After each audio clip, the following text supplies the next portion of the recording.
Claramente existen problemas filosóficos sin resolver en sentido general, como por ejemplo, ¿cuál es el significado de la vida? ¿De dónde venimos? ¿Qué es la realidad? ¿Si hay marcianos o no?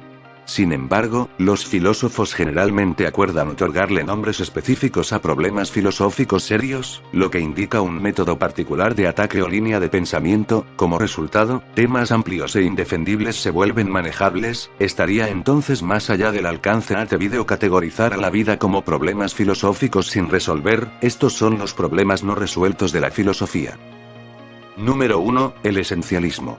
En artes es de que cada medio tiene sus propias fortalezas y debilidades, supeditadas a su modo de comunicación en particular. Una escena de persecución, por ejemplo, puede ser apropiado para imágenes en movimiento, pero mal realizado en la poesía, debido a que los componentes esenciales del medio poética están mal adaptados para transmitir la información de una escena de persecución. Esta idea puede ser perfeccionada, y se puede decir que el haiku es un medio pobre para describir el afecto de un amante. A diferencia del soneto, el esencialismo es atractivo para los artistas, ya que no solo delimita el papel del arte y los medios de comunicación, sino que también establece un método de evaluación técnica. Sin embargo, muchas críticas se ha estabilizado en el esencialismo, que ha sido incapaz de definir formalmente la forma orgánica o para el caso, el medio cuál es. Después de todo, ¿es el medio de la poesía? Si se trata de lenguaje, ¿cómo es esto diferente de la media de la prosa de ficción? ¿Es la distinción realmente una distinción en medio o género? Número 2. El medio es el mensaje. Famosa frase fue introducida por primera vez en el libro Entendiendo el medio, las extensiones del hombre en 1967 por Marshall M. McLuhan. Así como el medio es entendido como una extensión del cuerpo humano, el mensaje no podría limitarse entonces simplemente a contenido o información, porque de esta forma excluiríamos algunas de las características más importantes de los medios, su poder para modificar el curso y el funcionamiento de las relaciones y las actividades humanas. En esta línea, M. McLuhan definirá el mensaje de un medio como todo cambio de escala, ritmo o letras que ese medio provoque en las sociedades o culturas. De esta forma, el contenido se convierte en una ilusión o visión, en el sentido de que éste se encuentra enmascarando, como la máscara. La modificación del medio y mensaje funcionan en pareja, comprometidos más o menos, puesto que uno puede contener a otro. El telégrafo contiene a la palabra impresa, que contiene a su vez a la escritura, que contiene al discurso y así, por lo que el contenido se convierte en el mensaje del medio continente. Habitualmente no notamos que existe interacción entre los medios y, dado que su efecto sobre nosotros, en tanto audiencia, suele ser poderoso, el contenido de cualquier mensaje resulta menos importante que el medio en sí mismo. Una manera de intentar sistematizar algunas ideas que caracterizan el pensamiento de M. McLuhan es realizar un breve recorrido por la historia de la comunicación,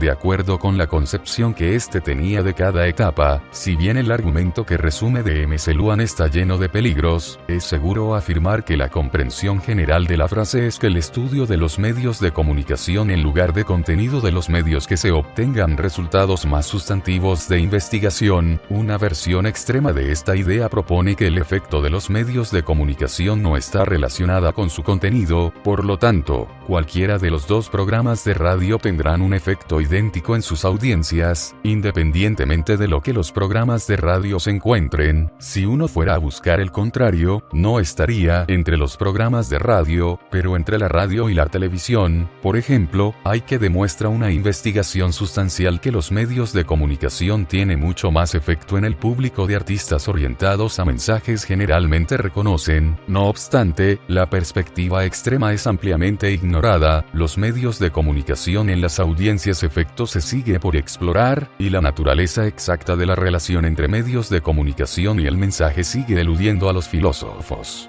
Número 3. Artículos del arte. Este problema surgió originalmente en la práctica más que en la teoría del arte. Marcel Duchamp, en el siglo XX, desafió las nociones convencionales de lo que el arte significa, colocando objetos ordinarios en galerías para probar que el contexto, más que el contenido, de una obra determina lo que es el arte. En la música, John Cage, siguiendo las ideas de Duchamp, afirmó que el término música se aplicaba solo a los sonidos que se escuchan dentro de un intervalo de tiempo fijo. Aunque es fácil descartar estas afirmaciones, investigaciones posteriores posteriores muestran que las posiciones de Duchamp-Picage no son tan fáciles de refutar. Por ejemplo, si un pianista toca un estudio de Chopin, pero equivoca una sola nota, sigue interpretando el estudio de Chopin o una nueva pieza de música por completo diferente. La mayoría de la gente estaría de acuerdo en que todavía es un estudio de Chopin, aunque con una nota equivocada, lo que pone en juego la paradoja Sorites, que se mencionará a continuación. Si se acepta que no se trata de una obra fundamentalmente diferente, se está aceptando implícitamente, con Cage, que no es más que la duración y el contexto de la interpretación musical, más que el contenido preciso, lo que determina la identidad de la música. La pregunta es, entonces, ¿cuáles son los criterios que significan un objeto artístico y si son completamente dependientes del contexto? Número 4. Paradoja Sorites. Se refiere a cómo uno define una cosa. Sigue un fardo de heno siendo un fardo de heno si le quitas una paja. Si así es, sigue siendo un fardo de heno si remueves otra paja. Si continúa de esta manera, eventualmente agotará el fardo de heno entero. ¿A qué punto deja de ser un fardo de heno? A pesar de que inicialmente puede parecer un problema superficial, penetra en cuestiones fundamentales respecto a cómo definimos los objetos. Número 5. Problema de Gettier. Platón sugiere el conocimiento puede ser definido como una creencia verdadera justificada. Sin embargo, en 1963 Edmund Gettier publicó un artículo ¿Es la creencia verdadera justificada conocimiento?, ofreciendo instancias de creencia verdadera justificada que no estaba de acuerdo con el significado generalmente comprendido de conocimiento. Los ejemplos dependían de instancias de la llamada suerte epistemológica, casos donde una persona parece haber encontrado evidencia de la validez de una proposición y esa proposición es de hecho verdadera, pero la aparente evidencia no está relacionada con la veracidad de la proposición. Numerosos filósofos han ofrecido criterios distintos para el conocimiento en respuesta al artículo, pero aún no hay consenso general en adoptar alguna de las definiciones modificadas. Número 6. Trilema de Munchausen. Afirma que es imposible demostrar la verdad de un enunciado incluso en campos, como la lógica y la matemática. Según su argumento, la prueba de una teoría descansa en razonamientos circulares, en regresiones infinitas o en axiomas no probados. Número 7. Problema de Molineux. Si un hombre ciego de nacimiento, y capaz de distinguir por medio del tacto un cubo y un globo, obtuviera la visión, ¿podría ahora él decir por medio de la vista cuál era el cubo y cuál el globo, antes de volver a tocarlos? Esto ocurre, pero no a menudo. A uno de los sujetos de una prueba le tomó aproximadamente un año reconocer la mayoría de los objetos domésticos puramente con la visión. Número 8. Qualia. Este problema se refiere a si el color es un producto de la mente o una propiedad inherente de los objetos. Mientras que la mayor parte de los filósofos estará de acuerdo en que la asignación de color depende de la frecuencia de la luz, no está en absoluto claro si los fenómenos psicológicos particulares de los colores son impuestos a estas señales visuales por la mente, o si tales qualia o cualidades son de algún modo asociadas naturalmente con su nomen o el objeto. También se puede abordar este problema suponiendo que dos personas ven los mismos colores de maneras diferentes, es decir, cuando ve el cielo, interpreta la frecuencia de la luz como azul, y llama al cielo azul. Por el contrario, cuando la otra persona ve el cielo, su mente asigna el color verde a la frecuencia. Sin embargo, él ha aprendido a asociar la palabra azul con lo que su mente ve como verde, debido a que, para él, el color verde tiene el nombre azul y el color azul tiene el nombre verde. La pregunta es si el azul debe ser azul para todas las personas, o si la percepción de ese color particular es asignado por la mente. Número 9. Suerte moral. Consiste en que algunas personas nacen viven y experimentan circunstancias que parecen cambiar su culpabilidad moral cuando el resto de circunstancias se mantienen constantes. Por ejemplo, un caso de suerte moral circunstancial: una persona pobre nace en una familia pobre y no tiene otra manera de comer que robar la comida. Otra persona, nacida en una familia adinerada, no trabaja pero tiene multitud de comida y no necesita robar para conseguirla. ¿Debería la persona pobre ser más moralmente culpable que la persona rica? Al fin y al cabo, no es su culpa haber nacido en esas circunstancias, sino una cuestión de suerte. Número 10. Paradoja de Moore. Es la afirmación, está lloviendo, pero yo no lo creo, no es necesariamente falsa, pero parece ser desacertada. Quien lo afirma no puede simultáneamente decir que está lloviendo y que no cree que esté lloviendo. Número 11. Estructura matemática. ¿Qué son los números, los conjuntos, los grupos y los puntos? ¿Son objetos reales o simplemente relaciones que existen necesariamente en todas las estructuras? El platonismo, que afirma que los objetos matemáticos son reales, y el formalismo, que afirma que los objetos matemáticos son meramente construcciones formales. Número 12. Problema difícil de la consciencia. Es la cuestión de qué es la consciencia y por qué tenemos consciencia en oposición a ser zombies filosóficos. El adjetivo difícil es para contrastarlo con el problema fácil de la consciencia, que busca explicar el mecanismo de la consciencia. Número 13. Contrafactual.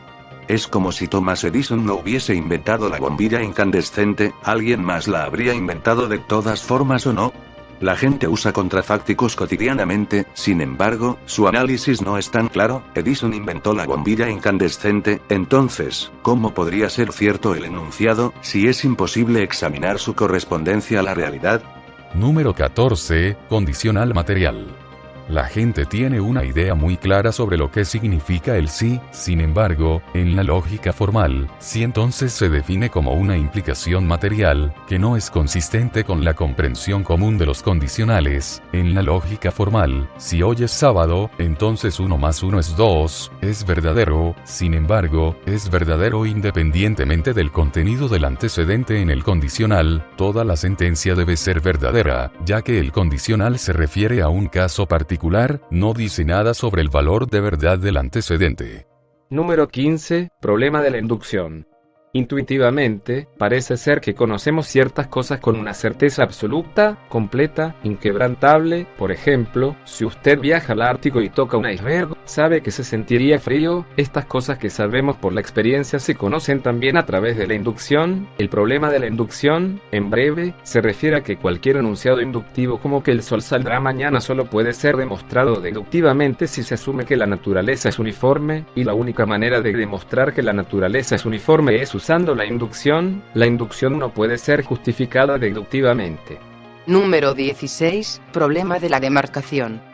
Se referirse al problema de encontrar un criterio que nos permita distinguir entre las ciencias empíricas, por un lado, y la matemática y la lógica, así como los sistemas metafísicos, por el otro. Algunos plantean el problema debido a un deseo intelectual de clarificar esta distinción. Los positivistas lógicos tenían, además, el objetivo de derrocar disciplinas no científicas como la metafísica y la teología que pretenden describir el mundo físico pero que, siendo imposibles de verificar, se pensaban carentes de significado. Otros tienen metas más prácticas. En la mayoría de los países occidentales, que oficialmente intentan separar la Iglesia y el Estado, la religión no puede ser enseñada en las escuelas públicas, pero sí la ciencia. Entonces, la pregunta es ¿qué puede ser considerado ciencia?